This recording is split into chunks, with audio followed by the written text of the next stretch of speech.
So I'm Ben Brown and we're here at Evolution Martial Arts in Sparks, Nevada. I got my buddy Brad here. We've trained together for a lot of years and we've spent a lot of hours rolling. So I love having Brad help me.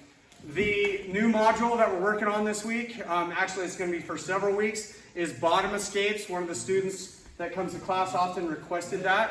So we're going to start with side control escapes. Now before we talk actual escapes, I like to look at positional escapes or submission escapes in 3 time frames. One is early, which is prevention. We're preventing the thing from happening at all. That's obviously the best, but sometimes our best efforts at that fail. So then we have the middle ground, which is defending. So it's like with regard to side control, yeah, they've gotten past our legs, but they haven't fully locked us in a side control chest to chest. So there's kind of things to think about in that range. And then sometimes, even as good as we want to be, we get locked in full-on side control where our back is completely flat and they have both kinds of inside space with a seatbelt grip. We got to know how to get out of that too. And once you can do that, jiu-jitsu gets really fun where you're not really afraid of what happens. So let's start with prevention. Prevention in my mind is, we're talking about supine, so Brad's on his back. Supine open guard, okay? Where basically his first line of defense is his legs and feet.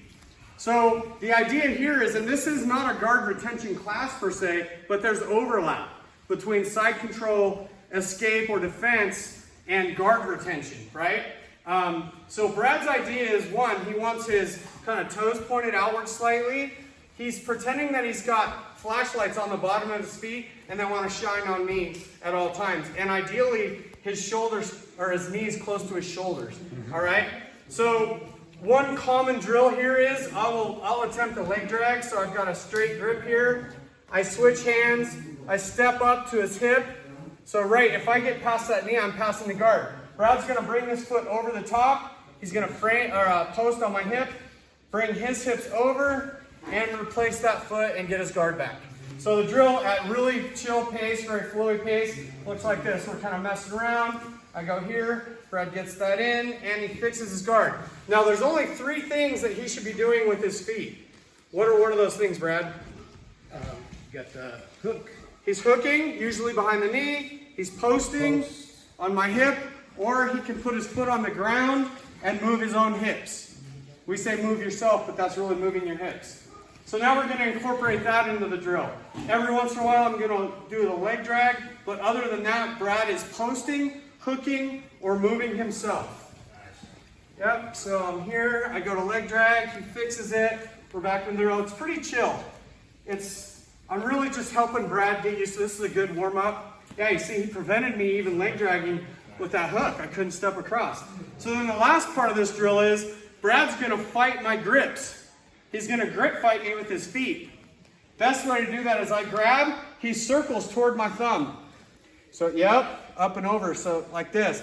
Just like if you grab my arm, I circle toward your thumb. Same exact thing here. So I grab here, he circles toward my thumb. Here, he could actually circle the other way. It's also effective. The last way he can get rid of my grip is he can use this foot to push my hand off his foot. So we're going to just do that for a second, just the grip fighting, okay? I try to get grips. He's fighting my grips by circling. He can even push off, right? So that's a really good skill to acquire. Once you have that, it's hard for me to even initiate a leg drag pass because I can't get a hold of your feet. So now we're doing all of those. You're trying to hook, post, right? I'm trying to stay up, a leg drag. He's sort of letting me leg drag so that he can get the practice. Okay, relax. Okay, so that's prevention is you never let me cut the angle. Specifically, you're never letting me extend your knee away from your body. This is how to get your guard pass. So if this starts happening, he pulls his knee back in, right? There's no space for me to connect. I want to get my chest to his chest and I can't. There's just nothing there. So when we're looking at side control, defense, and escapes, the better you are at your open supine guard, it'll be very hard for people to ever get to side control. So that's the first lesson, lesson number 1. Okay, time.